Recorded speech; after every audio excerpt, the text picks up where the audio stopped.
मो जीवन काल भितर बाहाघर फालतू खर्च मुझे देखी जेतिक अननेसेसरी लॉजिकलेस खर्च सब बाहाघर ही हुए। तुम्हें जब गोटे पुओ आ तुम्हें बाहाघर कथा भाव माने पूर्व तुम पाखे गोटे भल घर थी दरकार। बाहाघरटा हम माने भल घर नथिले किए झील तुमको कहीं बाधब आ बहुटे कौन भंगा घर रही कि तुम्हें बाहाघर आगुरी जहाँ भी घर खंडे कर से आरंभ होगा तुम भिकारी हबार प्रथम पर्याय।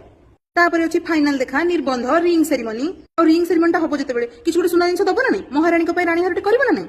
आउे आजिकल बाहाघर भोजी विषय तो समस्त जाना मुझे कहबी के पैसा खर्च होती भी समस्त जाना से आडंबरपूर्ण भोजी खाई सारा पर भी आम रिलेटिव मैंने खराब कहू केवे भी भूलती खाली मटन तुम 2 लाख टका खर्च कर अलग जिन तो अच्छी आमर जो थोबरा यज्ञमंत सांग गुड़ाक से तो मद नदेले से बरजात्री जीवेनि तो मद दबा तो तुम्हें बाध्य